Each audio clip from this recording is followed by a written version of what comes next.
Welcome to Full Incarnations. This podcast is part of the journey towards the Erotas 2026 Symposium in Portugal. Here, we open conversations on birth, consciousness, and healing, exploring how the very first moments of life shape who we become and how reclaiming those beginnings can transform our future. We are so glad you're here. Let's begin. Então, bem-vindos a mais um episódio do nosso podcast, associado aqui ao próximo Simpósio Internacional de Erotas que vai haver no próximo ano em Lisboa. E este nosso podcast, Full Incarnations, desta vez vamos ter cá uma mãe muito especial, com uma grande consciência social, portanto que eu quero desde já agradecer a coragem e a abertura. Então ela vem partilhar a sua própria história, o seu próprio caso, e enriquecer-nos com a sua sabedoria. Ela chama-se Adriana Nascimento. Além de estar ligada à área da saúde, na área de investigação, ela também participa com o seu marido, João Paulo Sousa, do podcast Isto é Psicológico, que é um podcast da Rádio Comercial. Bem-vinda, Adriana. Obrigada. Muito obrigada por estares aqui. Acho que tens mesmo muito para nos dar e para enriquecer e para Eu espero que sim. Tu falaste em sabedoria, eu não tenho a certeza, mas pelo menos a minha experiência posso partilhar. Eu confio que sim, até porque da tua experiência também eu penso que é a base também da tua própria sabedoria, não é? De tudo o que aconteceu contigo. Pois é onde nós temos que ir buscar. Olha, o que é que te move, o que é que te moveu a trazer aqui o teu caso, a tua experiência, o que é que aconteceu convosco? Bem, depois se calhar vamos falar disso com mais tarde, mas neste caso a minha experiência foi as dificuldades que eu e o meu marido tivemos durante o parto do nosso filho, o Leonardo, e depois o processo também de pós-parto, que foi complicado, com um episódio de grande ansiedade pós-parto, e também no nosso próprio filho a busca de tentar de alguma forma mitigar as condições do parto, não é? E ter a certeza de que ele podia ter um início de vida mais leve e mais feliz. E aquilo que me leva a querer realmente transmitir essa mensagem é que eu na altura senti-me muito perdida e tinha poucos exemplos, poucas pessoas que eu pudesse perguntar como é que tinha acontecido e o que é que eu podia fazer para melhorar a nossa situação. E portanto, desde então fiquei com muita vontade de partilhar a minha experiência porque sinto que isso pode ajudar outras mães. Às vezes as pessoas quando ouvem uma entrevista mandam uma mensagem, perguntam ou me mandam só um reconhecimento de olha, se calhar também estou a passar por algo parecido e fiquei contente de perceber que posso ter ajuda e que isto não tem que ser tão difícil. Porque é importante nós sabermos o que é que existe quando realmente nós estamos a precisar de alguma coisa, de alguma ajuda. Nós sabemos da existência de um caminho, pode ser realmente a grande ajuda que aquela pessoa ou aquelas pessoas estarão a precisar, não é? Sim, e também normalizar que a imagem que nós temos muitas vezes do que é passar por um parto e ter um bebê pequeno, que é assim uma imagem muito cor-de-rosa, onde as coisas são muito fofinhas e há assim umas pequenas coisas que não correm tão bem, mas não são muito impactantes e acho que isso não é muito realista e que nos faz falta ter um sentimento mais realista de que há muitas dificuldades e se calhar até mais neste momento em que nós vivemos em que não estamos tão próximos das famílias.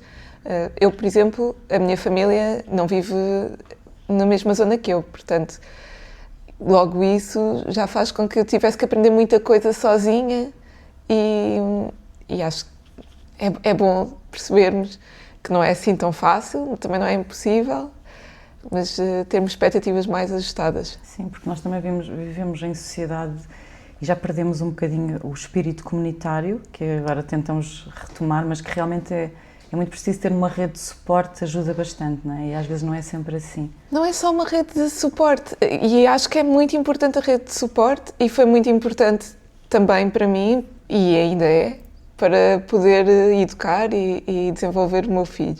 Mas é importante para ele ter mais pessoas à volta, não estar isolado no núcleo familiar. não é? É de sentir... Eu tenho uma família muito grande, a minha mãe tem 7 irmãos. Para mim, família era assim um mundo, tinha muitas casas, havia muitos sítios onde eu ia. E eu também gostava que o meu filho tivesse a sensação de que não somos só nós os 3. O mundo é maior lá fora e há mais pessoas com quem ele pode contar. Sim. Depois também há muito uma espécie de tabu, não é? De quando nasce um filho, aquilo é amor,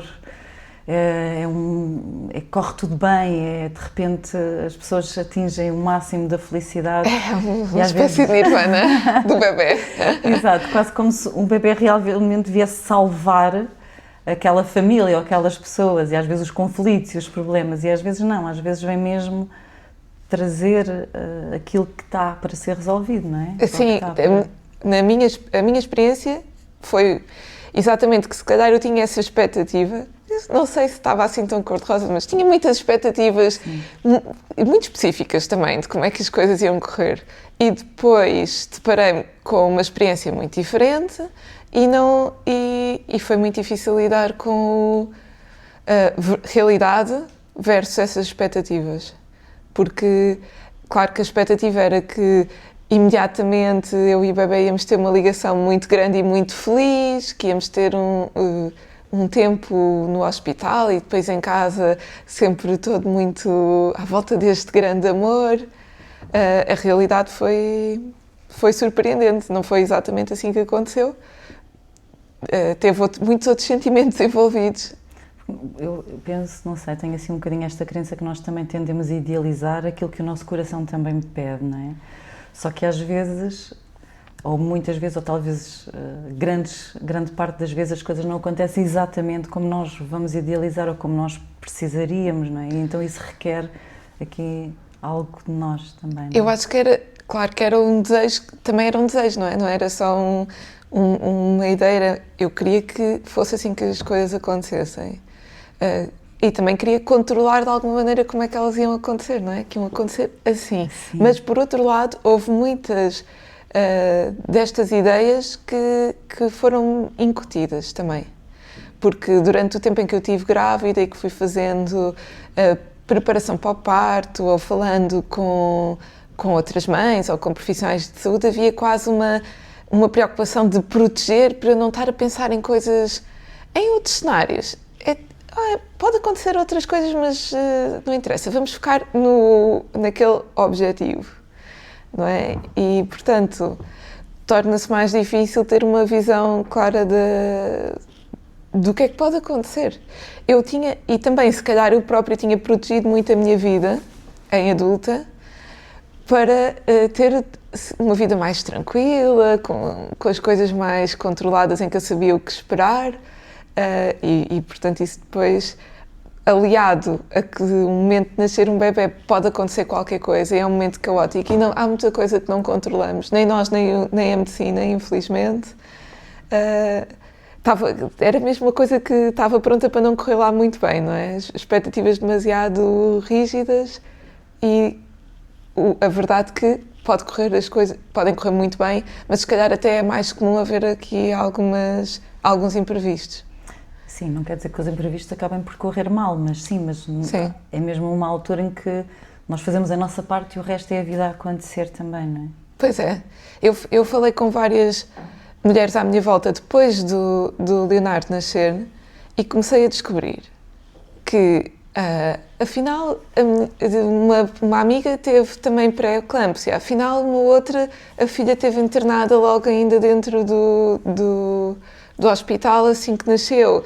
Afinal, houve um casal que veio para casa, mas depois tiveram que voltar e ficar no hospital com a filha internada durante N dias. E todos esses cenários não são este cenário ideal, não é? Mas eram quase uma realidade paralela que eu não sabia porque as pessoas não falavam. Começaram a falar quando eu comecei a dizer, olha, eu estou aqui a ter uma experiência muito difícil e passei por um momento de parto muito complicado. E foi aí que algumas pessoas se sentiram mais à vontade para se abrirem. Porque eu acho que isso foi mesmo um ato de coragem teu, não é? De expores também a tua dor. Porque é quase como se estivesses a convidar as pessoas, olha, aqui tem alguém que me vai compreender, então eu posso trazer também o que é que aconteceu comigo. Então talvez haja esta necessidade das pessoas trazerem ou partilharem ou terem alguém que as acolha também nesse processo, não é? Pois, e realmente, por exemplo, a minha melhor amiga teve um processo também muito difícil com uma das filhas, de quem eu sou madrinha, e eu não sabia. E não sabia. Ela nunca me tinha contado os detalhes, se calhar porque também, na altura, eu ainda não estava disponível, ou ela achava que eu não tendo passado por essa experiência que não ia compreender. Exato, e acabou por, a minha experiência aproximou-nos nesse sentido, porque ela também se sentiu à vontade quando me viu a passar por algo difícil, para também partilhar exatamente o que é que tinha acontecido a ela. Porque é muito esta sensação, tu também já viveste isso, tu sabes o que é que eu estou a falar, não é? Sim, e ao contrário, que é, se alguém não viveu, as pessoas têm medo de partilhar e de serem julgadas, ou também acho que há alguma vergonha associada a não termos aquela história a tal história toda direitinha, bonita, com aquelas fotografias na maternidade maravilhosas. O sentimento, eu não devia estar a sentir Sim. isto, eu devia estar super apaixonada e estou no meio de uma tristeza e se calhar estou a falhar, se calhar há alguma coisa errada comigo, não é? Então é melhor eu esconder. Sem dúvida. Acho que isso é o que acontece mais. As pessoas preferem esconder. É um tópico muito sensível. Sentem-se muito julgadas também. O único motivo pelo qual eu não fui por esse caminho foi porque eu queria encontrar uma solução. E, portanto, tinha que falar com as pessoas e tinha que sair dessa caixa, porque fazer isso, não é? Esconder toda a gente o que está realmente a passar e tentar passar esta ideia perfeita, depois não resolve nada. E eu já tinha, pelo menos esse bocadinho de certeza, eu já tinha, que era, quanto mais eu esconder e não procurar e não falar, mais difícil vai ser resolver as coisas e ultrapassá-las, melhorá-las. É como se tu, para conseguires trazer cura a alguma coisa, tu precisas de trazer essa coisa à luz, precisa de ser vista, não é? Exatamente. Faz parte do processo de cura trazer a própria dor, não é? E poder olhar para as coisas, não é? Não ficarem para sempre um peso. Exato. Eu tive uma gravidez tranquila, estava tudo a correr bem.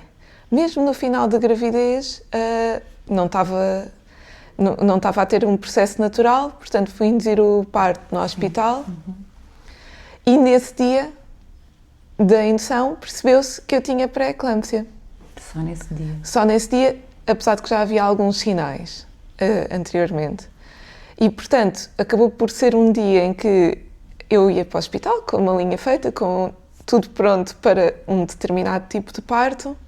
E, claro, como tinha corrido tudo bem até ao último momento, a hipótese de fazer, por exemplo, uma cesariana era algo que eu não tinha considerado. Para mim não ia acontecer uma cesariana. E quando a médica que me estava a acompanhar naquele dia, que também calhou não ser a que me tinha acompanhado na gravidez, me começou a dizer que eu iria ter que fazer uma cesariana, fui confrontada, mas isto não era o plano, eu não estava minimamente preparada para isto e eu não quero fazer isto. Portanto, lutei até ao último momento, até me dizer, olha, vamos mesmo ter que fazer, tu estás cada vez pior, a tensão estava altíssima. Mas também acabei por esperar, não é? Porque aquilo não estava de acordo com aquilo que eu achava que ia acontecer. Esperámos imenso tempo. Depois o que aconteceu foi que o Leonardo nasceu, teve ali um momento de reanimação logo a seguir à cesariana. Felizmente foi uma coisa ligeira, apesar de assustadora, mas ficou logo bem. Tu deste por isso nessa altura, de ele ser reanimado? Na altura, eu estava muito sedada. E então eu não tinha assim muita consciência do que é que estava a passar. O meu marido é que estava comigo e também se apercebeu. E gravou, inclusive. E foi uma coisa rápida, mas ficou sempre também um bocadinho esta ideia, não é? Portanto, aquilo que eu achava que ia acontecer não foi exatamente aquilo que aconteceu, não é? E depois, até por eu ter adiado tanto na esperança de ainda conseguir manter o meu processo de parto planeado que eu queria, acabei por ter uma complicação rara da pré-eclâmpsia, que é o síndrome de HELLP. As minhas plaquetas desceram muito, o que basicamente corre o risco de uma hemorragia grave, portanto eu estava em risco de vida naquele momento. Mas eu estava tão bem sedada e os médicos não me explicaram muito bem o que é que estava a acontecer, só disseram, agora vamos para os cuidados intensivos. Pronto. E aquilo não registou, eu não registrei a gravidade da situação. Não tomaste consciência disso na altura? Não, até estava meio a conversar com eles e a tentar, a pensar que íamos a um sítio e depois voltávamos, porque obviamente o Leonardo ficou onde estava. E depois eu também tinha muita expectativa de conseguir amamentar e que íamos fazer o contacto pele com pele. Isto, aliás, tinha sido muito frisado por parte dos profissionais de saúde, que era muito importante para nós criarmos a ligação. Aquilo praticamente não aconteceu. Ele teve encostado a mim uns minutos, tirámos uma fotografia e foi só. Depois foi para a incubadora. Portanto, eu estava muito aflita de que já tínhamos falhado ali um momento que era suposto ser um momento crucial de ligação. E depois, nos cuidados intensivos, fui-me apercebendo, à medida também que ia passando o efeito da sedação, que eu não estava ali para ir e vir. Eu ia estar lá um tempo. Um tempo que ninguém me dizia quanto tempo é que era, mas que à medida que iam passando as horas e que iam chegando os exames e que as plaquetas estavam muito baixas e eu continuava em risco de vida, começou a tornar-se óbvio que eu não ia assim tão rápido. E o Leonardo não podia estar comigo, portanto ele nasceu à meia-noite, foi para o quarto com o pai, de repente o pai estava sozinho com o bebê recém-nascido e também, mais uma vez, o plano não era este, não é? Portanto, ele próprio, e não tinha a certeza do que é que se estava a passar, porque tinha-me levado para os cuidados intensivos, ele tinha ficado do outro lado e teve umas horas ainda sem saber como é que ele estava. E depois seguiram-se ali 4 dias de internamento em que o Leonardo não podia estar no sítio onde eu estava, porque a zona de cuidados intensivos tem muito risco de contaminação, porque eu estava numa sala privada, mas cá fora havia pessoas com doenças infecciosas. Portanto, eles deixavam-no vir porque estávamos a tentar estabelecer a amamentação, mas vinha um bocadinho e depois ia embora. Tempo, não é? E eu não estava... Claro, toda a expectativa que eu tinha, que íamos fazer e estar juntos aqueles dias, queríamos criar aquela vinculação. Eu estava desesperadíssima dele não estar comigo. Estavas a sentir que aquela oportunidade estava a escapar. a ir embora. E então aqueles dias que eu tive, tanto nos cuidados intensivos, como depois na maternidade, porque depois não tivemos mais 3 dias quando finalmente eu tive alta, tive o tempo todo a sentir que estava a perder a possibilidade de todo aquele processo que eu conhecia e que já tinha lido sobre ele e que achava que era fundamental e que não sabia se ia ter uma segunda oportunidade sequer. Tu não sabias sequer. É como se aquela oportunidade da tua vida em que estás a tornar mãe estivesse a ser roubada, não é? Fosse um momento único de oportunidade que eu não estava a conseguir corresponder. E nem sabias que isto seria possível alguma vez reverter Não sabia, estava aflita. Eu estava ainda nos cuidados intensivos, portanto, isto 4 dias após ele ter nascido, já a pensar que tinha que ter outro filho porque aquilo não tinha corrido bem e eu não sabia o que é que ia acontecer. E, portanto, a única maneira de salvar a situação era se eu voltasse a passar pela mesma coisa. Precisavas de uma nova oportunidade. Exatamente, a pensar que não tinha esta oportunidade. Portanto, foi muito duro passar por aqueles dias. E foram 4 dias, eu estava muito tempo sozinha, porque eles só podiam estar comigo espaços curtos de tempo. Depois, no meio deste caos, houve um momento bom, porque consegui estabelecer a amamentação e foi algo que, ok, pelo menos há aqui qualquer coisa que nós vamos realmente conseguir formar. Esta ligação está aqui. Claro que a partir daquele momento eu fiquei obcecada porque ele estava também a beber fórmula quando não estava comigo, não é? Porque não conseguia estar comigo o tempo todo. A primeira coisa que eu fiz quando regressei ao nosso quarto na maternidade foi tirar as fórmulas todas e dizer este bebê não volta a olhar para isto na vida. O que não é verdade agora. Pronto, já se passou tempo suficiente, mas naquela altura eu estava aflita, então aquilo desapareceu tudo. Aquilo era a tua ligação a ele, não é? Era. Aquilo era o ponto de ligação, não posso perder isso. Aquela era a minha oportunidade Certo. e tive muita sorte, porque é difícil estabelecer a amamentação e eu nos cuidados intensivos estava à noite com a bomba a tirar leite e a chamar os enfermeiros para irem levar lá para o outro lado. Eu nem sei se o meu marido chegou a dar aquele leite ou não. Estás a nascer como mãe com uma tentativa e com esta necessidade biológica de cuidar. Como é que tu podes estar ali para ser cuidada, não é? Porque tu queres ir cuidar. Sim, e eu não estava... Portanto, eu tive sentimentos muito intensos, só que não eram aqueles que eu achava que ia ter, porque eu estava à espera do tal sentimento de muito amor e felicidade. O que eu não sabia é que eu ia sentir um desespero da falta de ter o meu bebê ao pé de mim ou seja, eu queria aquilo de todas as... Se alguma vez eu achei que não sabia como é que ia lidar com o facto de ser mãe ou de me ligar com o meu filho, esta foi a maneira mais brutal de certificarem que íamos ficar extremamente ligados, porque nem se pôs a questão de se eu o amava ou não, era um desespero brutal, eu só queria estar com ele.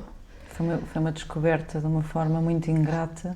Sim. Do que é o amor de mãe, não é? Podia ser um processo mais ligeiro e com aqui uma vertente mais positiva.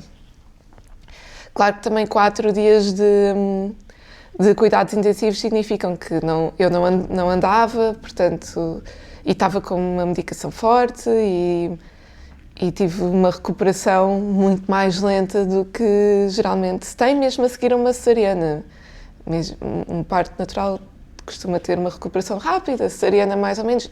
Isto aqui foi uma recuperação de uns 2 meses, já em casa, com fisioterapia pélvica, mesmo ter que conseguir andar e subir escadas, etc., levou o seu tempo. É um processo bastante demorado, não é? Foi porque também o meu corpo não estava bem e, portanto, tive que ir fazendo as coisas a um outro ritmo. E depois tinha uma preocupação, também tinham as hormonas, não é? Naquele momento pós-parto também não estava... Tinha lido que havia ali umas flutuações de humor, não era uma flutuaçãozinha de humor, era uma sensação intensa, muito difícil de lidar, em que eu chorei imenso enquanto estava no hospital e depois em casa continuo a chorar, portanto estava a tentar lidar com essa corrente de emoção. Uma tristeza profunda, não é?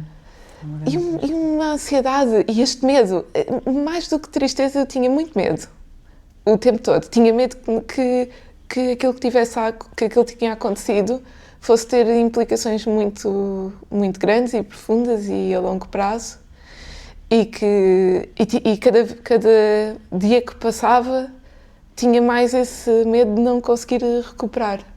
E então essa sensação de medo foi crescendo e eu fui-me lembrando de algumas coisas que eu tinha lido antes do Leonardo nascer.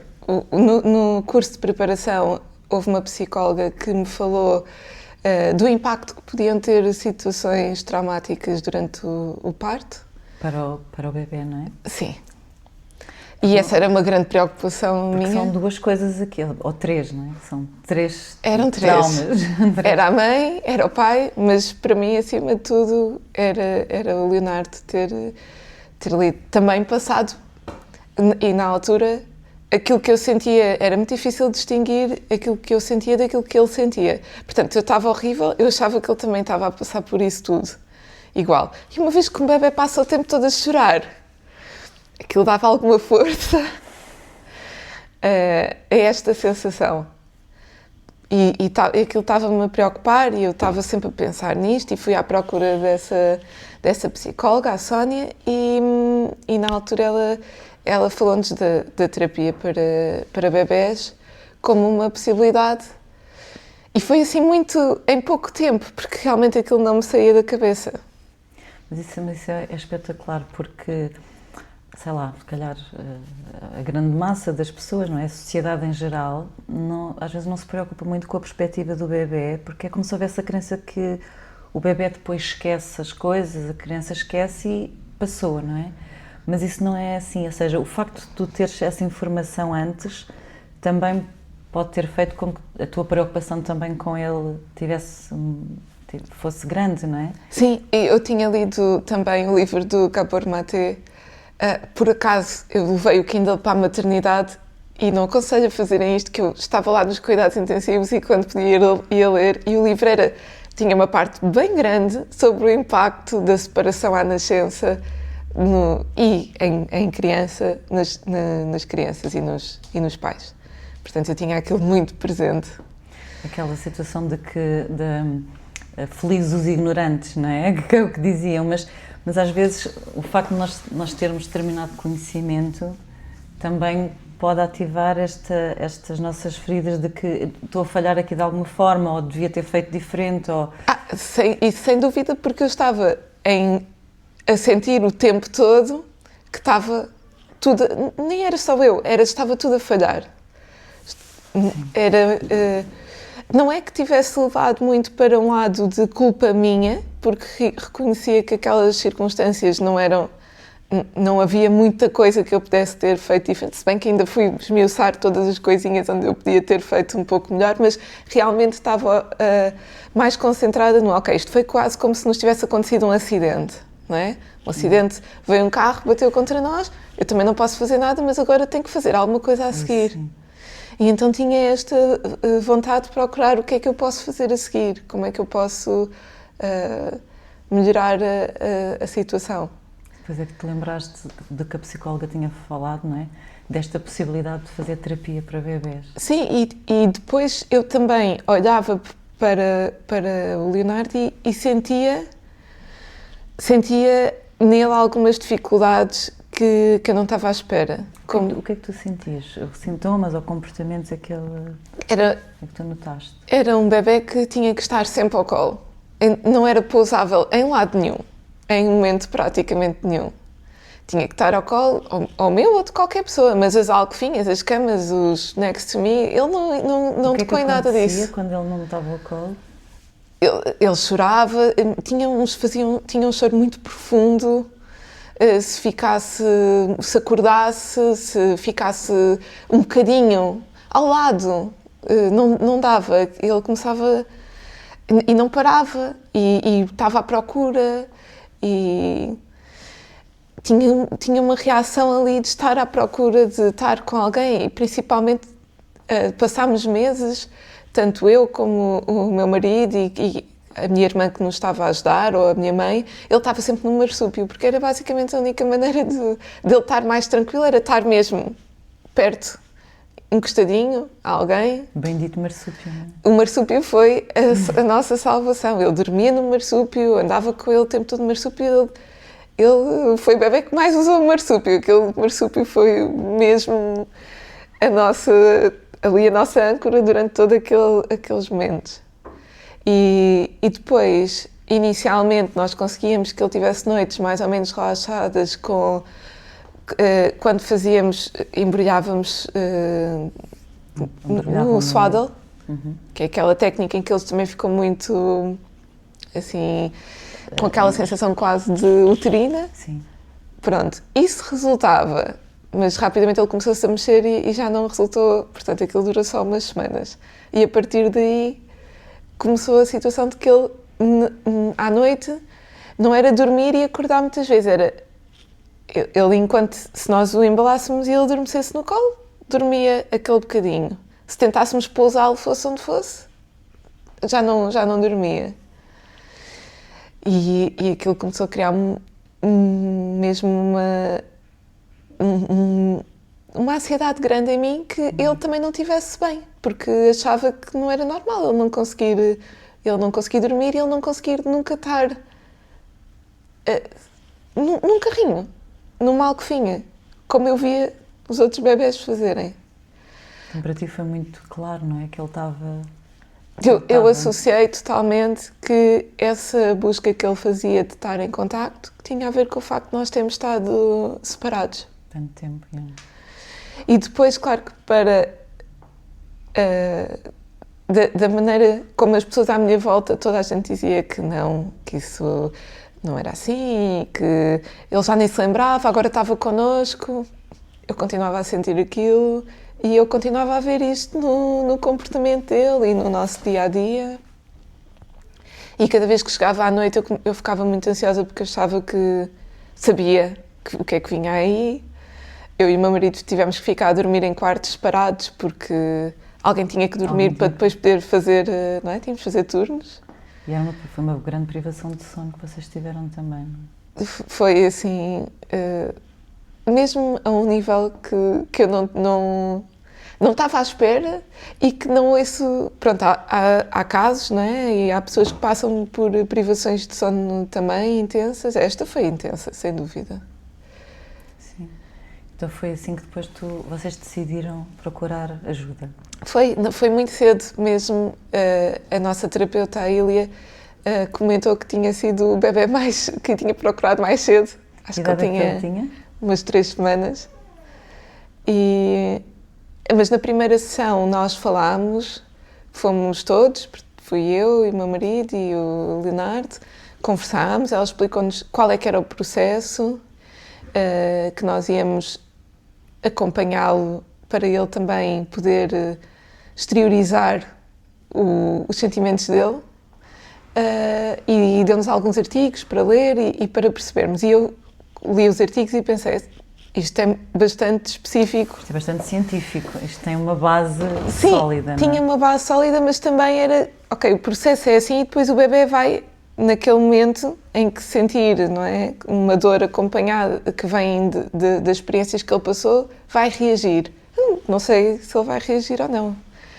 Mas depois, quando nós começámos a fazer, foi muito óbvio que ele reagia exatamente a esses momentos. Nós começávamos a falar sobre a experiência do parto ou outros momentos difíceis e ele estava bem e naquele momento ele começava a chorar e era esse tal choro mais intenso, um choro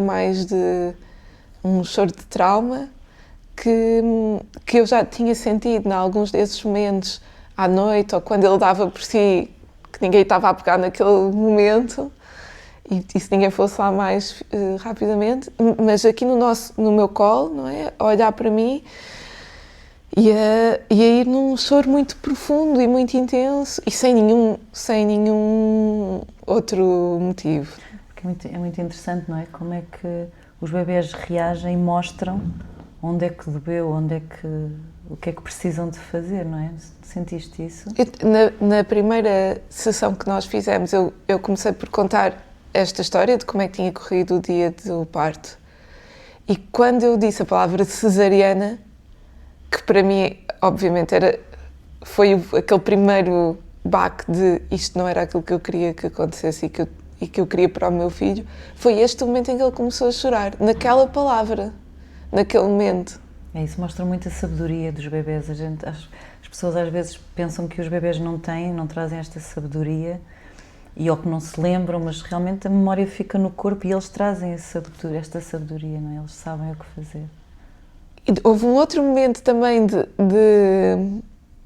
memória, desta memória mais física, que já com ele mais crescido, nós fizemos algumas sessões quando ele era muito pequenino e começámos a sentir-lo mais leve, mais brincadeirão. Decorriam? Sim, a interagir mais. E isto foi durante um período de tempo e sentimos que ele já estava bem. É mesmo difícil até descrever o ponto exato, mas a questão é que ele, de repente, parecia outro bebê e estava muito mais amigável e já não tinha este choro tão intenso o tempo todo. Já conseguia dormir? É assim, o dormir foi sempre aqui uma questão, porque é verdade que ele ficou sempre muito a solicitar muito para dormir, ainda agora, com 2 anos e tal. Portanto, eu acho que acho que ele ainda não se sentiu 100% seguro para ficar a noite sozinho. Mas acho que eu também já aceitei que, ok, ele ainda não está no tempo dele de fazer isto sozinho. Mas notaste uma grande diferença no antes e no depois da terapia, não foi? Notei que ele desenvolveu-se depois muito depressa. Começou a andar super rápido. Começou a sentar-se, começou a vocalizar sons. Eu achava que ele, com uns 4 meses, já havia um som que ele fazia que eu identificava e dizia: mas isto é mãe, ele está a dizer mãe. Não era exatamente mãe, mas era sempre o mesmo, era tipo uma palavra dele para mãe, e era sempre a mesma. E era uma maneira foi o primeiro som que ele fez, foi este a chamar mãe. Sim. E depois voltámos mais tarde, quando achámos que a situação do sono tinha regredido um pouco, porque eu tive alguns dias fora, de férias. Mas, desculpa, mas nós estamos a falar aqui de quantas sessões é que vocês fizeram inicialmente? Nós íamos fazendo com um intervalo, mas eu acho que nós fizemos com ele umas 5 sessões. Ok. E isto ao longo de... era uma vez por mês, mais ou menos. Não é um processo muito longo, não é? É uma coisa até bastante rápida. Trabalhar com bebés também é eu mais achei que fácil, sim. não é? Sim, e acho que foi esse também o comentário que nós vimos, que foi... Ele teve as primeiras sessões foram muito difíceis e eu e o meu marido saímos completamente extenuados, porque estar 1 hora com o bebé que está ali a chorar intensamente e aí irmos também a estas memórias mais profundas é muito duro. E depois foi aliviando ao longo do tempo e a certa altura já saíamos todos mais leves e foi quando sentimos que, ok, ele claramente, isto já não está a pesar tanto. Como é que foi para vocês? Foi muito difícil para vocês amparar ali o processo dele? No início foi muito difícil para mim. Estava ele a chorar e eu estava a chorar também. Portanto, porque também sentia que estávamos a relembrar coisas que eram difíceis para ele e que tinham sido difíceis para mim e que não eram de todo aquilo que eu queria que tivesse acontecido. E tu achas que seria melhor para ele evitar isso? Evitar esse choro? Não, assim, claramente eu não acho, porque daquilo que eu fui aprendendo ao longo da minha vida sobre lidar com coisas traumáticas e que nos doem, evitá-las e escondê-las e reprimir, é o pior que nós podemos fazer, porque certificamos que elas vão continuar ali e crescerem, não é? E de alguma forma também fazerem com que o nosso próprio desenvolvimento esteja muito impactado por essas coisas. Eu estava a fazer esta pergunta porque às vezes alguns pais, algumas mães que nos ouvem, às vezes podem ter esta relutância: eu não quero fazer o meu filho chorar, ou não quero que o meu filho faça terapia porque ele ainda é muito pequenininho, e então podem sentir que isso é quase uma proteção, mas às vezes não é? Às vezes podem mesmo estar a precisar de ajuda e a terapia fazer toda a diferença. Pois é, eu nunca cheguei a ver isso dessa maneira, porque, claro que eu quero proteger o meu filho, mas eu acredito, e é o que eu sinto, pelo menos no meu processo também de terapia e de crescimento, que a maneira de curar as feridas não é tapá-las muito, mas sim deixá-las exprimirem-se e perderem essa força. E como é que tu sentias o próprio ambiente da terapia?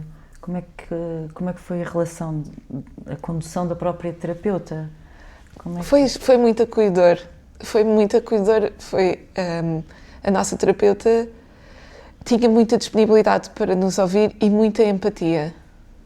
E principalmente esse aspecto fazia-nos falta, porque a maior parte das pessoas à volta não mostrava essa empatia. Porque existe esta coisa de sociedade de não se falar destas questões, ou se as pessoas falarem já passou, vocês já não estão lá, portanto, neste momento, qual é que é o problema? E foi bom ter alguém que reconhecesse que apesar de já não estarmos dentro desse momento, que esse momento continuava dentro de nós, Exato. basicamente. Portanto, nós não estávamos a libertar-nos desse momento assim tão depressa e precisávamos de falar dele e precisávamos de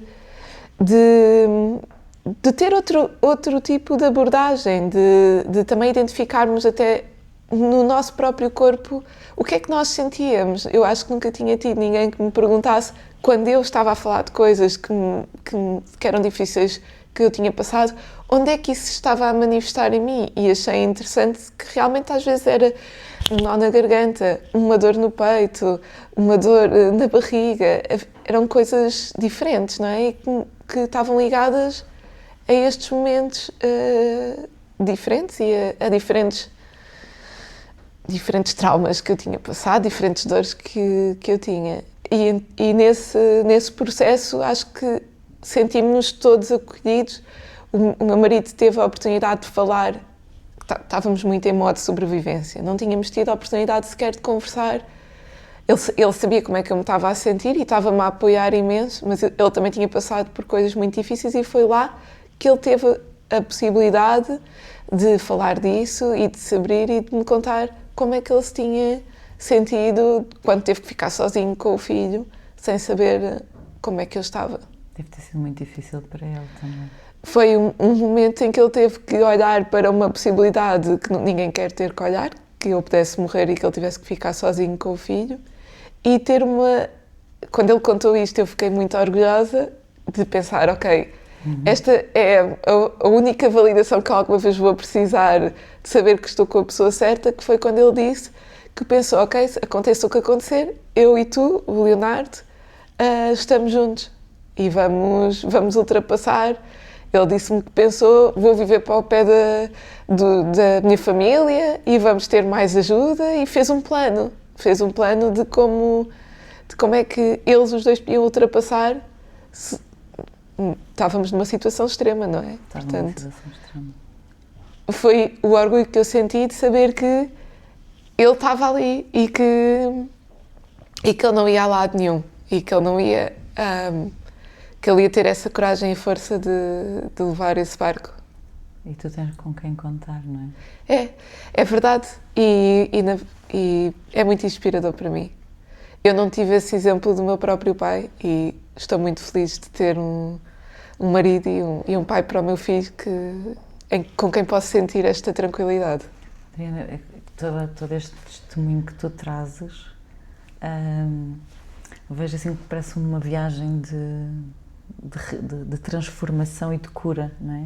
Porque vocês passaram por uma experiência tão difícil, para cada um de vocês foi tão intensa, tão difícil, e é como se vocês também na vossa própria experiência também fossem descobrir recursos, também se fossem ligar mais, unir mais e, sei lá, como se o amor também pudesse crescer de outra forma, não é? Tivemos que descobrir como é que íamos fazer para que esse amor pudesse estar livre, não é? Para não ser só aqui um sentimento de estamos numa situação de urgência, precisamos de unir os nossos recursos. Não, nós também queremos estar felizes e queremos sentir esse amor de uma maneira mais leve. E fomos à procura de ajuda para poder trazer isso. Eu e o meu marido já estamos juntos há 20 anos. Portanto, quando o Leonardo nasceu, há 18. E de repente vimos ali o nosso barco muito, muito abalado. Mas sabíamos uma coisa, que sabíamos que queríamos que as coisas corressem bem e que não íamos simplesmente ficar à espera para ver como é que ia correr. Sim. Porque tínhamos visto muitos exemplos à nossa volta de situações em que as pessoas não procuraram ajuda e deixaram as coisas piorarem e depois acabaram por as relações ou acabarem. Há pontos em que torna-se muito difícil seguir em frente e nós não queríamos chegar nem perto daí. Fomos buscar todos os recursos que tínhamos. É muito pedir ajuda é mesmo um ato de coragem, não é?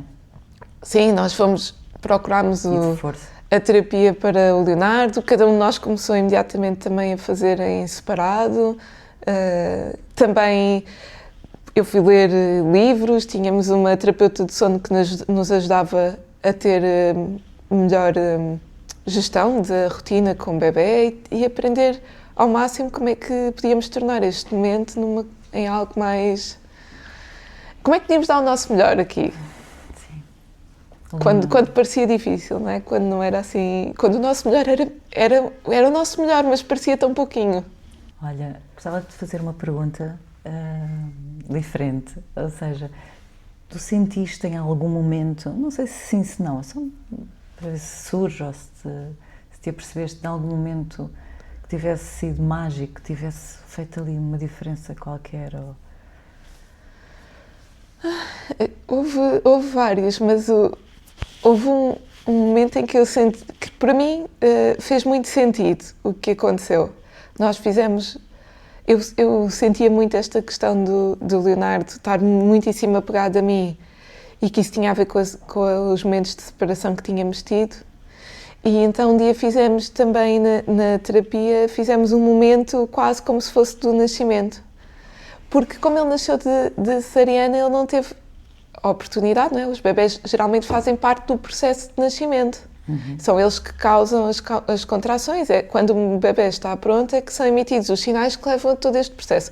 Isto não foi a nossa realidade, não é? E então nós fizemos na terapia um momento que ia ser como se fosse, ok, agora ele vai decidir. Tínhamos um tunelzinho de tecido e ele já não era assim tão pequenino, foi há alguns meses. E a ideia era simplesmente que ele estava no meu colo e ia passar no túnel e sair, para ter este movimento de ter esta possibilidade de se afastar da mãe. E encontrar o caminho. E encontrar o caminho dele. Uma criança com 2 anos adora brincar em túneis e explorar, etc. Portanto, eu pensei que isto ia ser uma coisa muito simples, mas não foi. Ele não queria entrar no túnel, ele não queria ir, ele voltava para trás no túnel. Até ele fazer uma primeira passagem no túnel, nós estivemos ali um bocado. Ou seja, estava mesmo a memória É que realmente mostrar-se. Essa terapia põe-nos muito naquele sítio. Nós falamos sobre este momento que estamos a tentar recriar, não é? E trazemos essa memória ao de cima. E com ele a ouvir e com ele claramente também a absorver muito mais do que é aparente.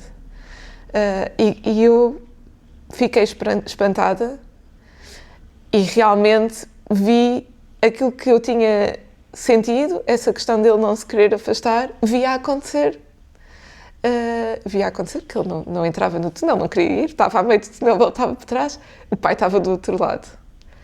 E depois, a certa altura lá, ele ganhou coragem, não é? E seguiu em frente e foi para os braços do pai.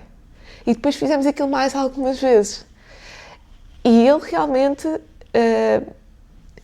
fez este exercício, teve a dificuldade no início, depois começou a ir mais feliz para o outro lado, já sem ficar tão agitado, já sem chorar. E foi outra vez uma sessão mais intensa, mais emocional, reviver esse momento, mas também, no fundo, acabei com um sentimento positivo, porque eu quero mesmo que o meu filho possa sentir essa liberdade. E tu também tiveste a oportunidade de viver isso de outra forma, ou seja, de resgatar aquilo que tu sentiste que te foi tirado, não é? Sim, também foi um pouco esse momento. E foi um momento de...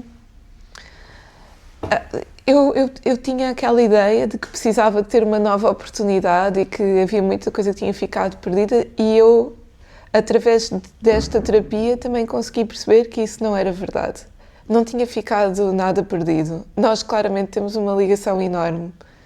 Portanto, se há alguma coisa, eu até entreguei muitíssimo mais para tentar, não é? De alguma forma compensar, não é que seja especificamente necessário uma compensação, mas aquilo aproximou-nos muito. Portanto, essa ideia que eu tinha, neste momento eu já não sinto isso e sei que não houve uma oportunidade perdida. Mas também sei que me esforcei muito para que não houvesse, para que essa oportunidade não fosse perdida. Insisti muito na amamentação para manter essa ligação. Acho que se calhar insisti demasiado porque ainda estou a tentar tirar. Não é fácil. Gentilmente. Vai acabar por acontecer. Exato. insistia em termos outros momentos de contacto pele com pele, por exemplo, no banho, ou simplesmente quando era verão e pensar, porque disseram-me, e isto também fez parte da terapia, foi, ok, não fizeste naquele momento e realmente é importante, mas podes fazer agora, não há nenhum problema de fazeres agora. Olha, isto é ótimo, porque, por exemplo, ninguém tinha falado disso, então continuei a fazer. E continuamos. E continuei a procurar essa ligação todos os dias. E a sentir que, ok, também não eram só aqueles 4 dias que iam só por si fazer os milagres. A minha ligação com o meu filho trabalha todos os dias. Exato. É possível trabalhar isso a qualquer altura, não é? Sim, e preferencialmente com ele a sentir-se também bem. E eu vejo uma criança muito solta, muito leve, muito desenvolvida, começou a andar depressa, começou a falar ainda mais, é super falador. Já não tem medo de pessoas novas, vai ao colo, brinca com crianças. Portanto,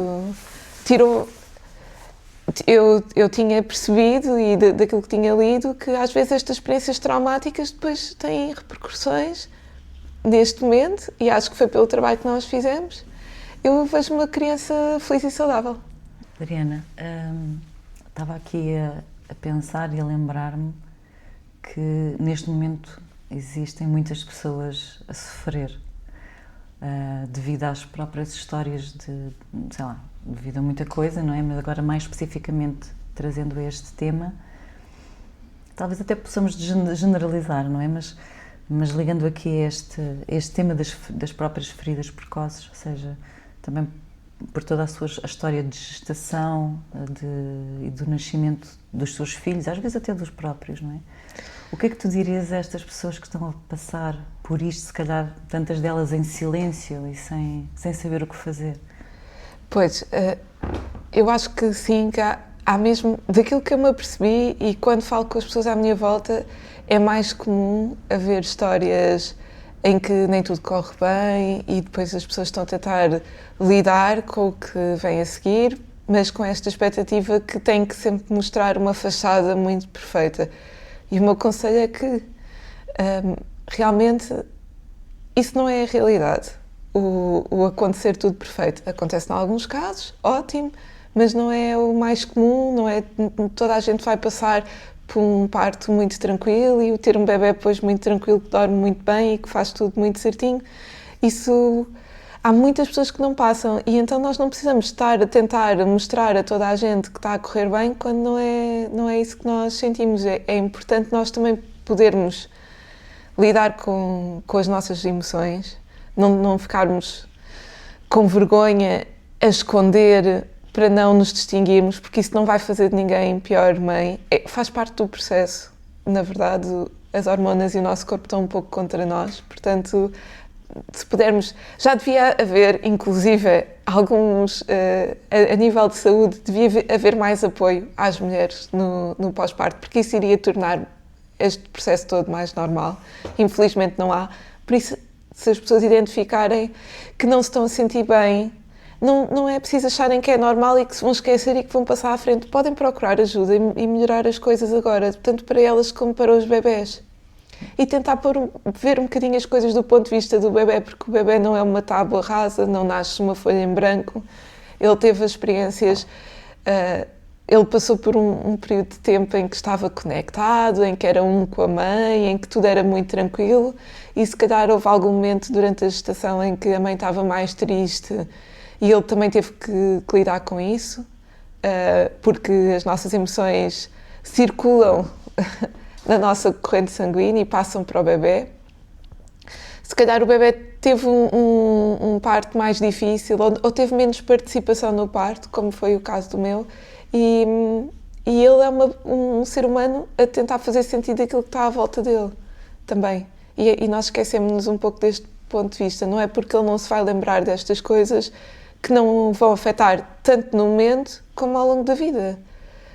Vão formá-lo, não é? Vão direcionar o próprio desenvolvimento dele. Para mim foi importante, e para Leonardo, procurarmos essa ajuda. Estou muito contente de o ter feito e continuamos a fazê-lo. E é extremamente importante ter alguém a quem recorrer. Não é preciso passar por isto sozinhos, nem é suposto. E às vezes há pessoas que também estão rodeadas de pessoas que não têm como compreender. Às vezes não é por mal, é que não têm o conhecimento, não têm como compreender, não é? Sim, mas não é preciso, porque na verdade eu, na altura em que decidimos procurar esta ajuda, a pessoa foi com o meu marido, pusemos-nos os dois de acordo, eu pulo de acordo comigo e fomos. Portanto, Exato. eu só precisei desse pequeno suporte, mas acho que mesmo que ele não tivesse, não dissesse que não queria ou que não fosse à procura, eu iria à procura à mesma, porque também aí tinha o meu sentido de eu preciso e quero fazer alguma coisa que seja melhor para o meu filho e para mim, que é para eu poder estar lá presente para ele. Sim. E há uma coisa que também acontece, que é quando uma mulher e um homem, não é? Quando se tornam mães e pais, eles também estão a ativar as próprias experiências precoces deles, não é? Então, quando um bebê nasce, também existe todo aquele espaço que se abre nos pais, não é? Este relembrar, como se o corpo também tivesse a relembrar estas próprias experiências.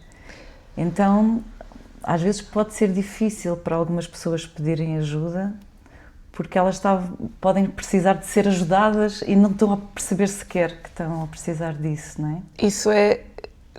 Tanto eu como o meu marido sentimos que veio tudo ao de cima. Tudo. E no meu caso, eu já tinha um pouco antecipado que isso ia acontecer. Eu tinha começado a fazer terapia antes... Quando comecei a tomar a decisão de que ia engravidar. Porque achei que tinha tido circunstâncias na minha infância que eu precisava de estar mais em paz com elas para poder abraçar o desafio de ser mãe. E, portanto, não foi surpreendente ao máximo que isso tivesse vindo ao de cima, porque eu já estava a tentar olhar para essas coisas mais devagar. Depois tudo o que aconteceu catapultou e multiplicou e tornou mais intenso. Portanto, eu fiquei contente de já ter começado a fazer um caminho antes e depois continuei. Para o meu marido, acho que foi mais surpreendente para ele, tanto que nós já estando juntos há 18 anos, houve muitas coisas que eu descobri da infância dele só neste momento, porque vieram ao de cima agora, porque ele antes tinha-as escondido bem escondidinhas. E então, se calhar ainda me dá mais... ainda me apoia mais a ideia de que realmente não vale nada estar a esconder e achar que isso é uma proteção, porque elas depois vêm ao de cima. Quando, no pior momento que tivermos, é aí que vem, não é? Naquele momento que é mais difícil, onde faz esses traumas todos voltarem. Não estão resolvidos, então vêm outra vez. Tu achas que o facto de tu te teres tornado mãe, apesar de toda esta história mais difícil e traumática que tu tiveste, mas também pode ter sido uma oportunidade também de cura para ti e deste teu bebê interno, se quisermos dizer assim? Sim, foi uma oportunidade, não é? Foi uma oportunidade dolorosa, mas foi uma oportunidade, porque trouxe essas coisas ao de cima, também me trouxe uma segunda oportunidade de aprofundar a minha relação com a minha mãe também, perceber alguns dos desafios que ela tinha passado, que eu nunca tinha, e que naturalmente não há essa perspectiva até o momento em que somos também, e de perceber que a minha perspectiva de algumas coisas era limitada, agora vejo as coisas de outra maneira. É inevitável, não é? Vai acontecer ao longo da minha vida que eu vou olhar para coisas e ver de outra perspectiva. Mas aqui a maternidade trouxe isso muito ao de cima e fez-me querer perceber melhor, resolver melhor, ir mais a fundo dentro de mim própria, conhecer-me melhor também e ganhar ferramentas para lidar com várias coisas, porque eu quero ser melhor mãe. E porque eu sei, por experiência, que se eu tiver todas as minhas dificuldades vão se traduzir depois na maneira como eu lido com os desafios da maternidade. Sim. Foi logo desde o início. Portanto, não tive... Não há aqui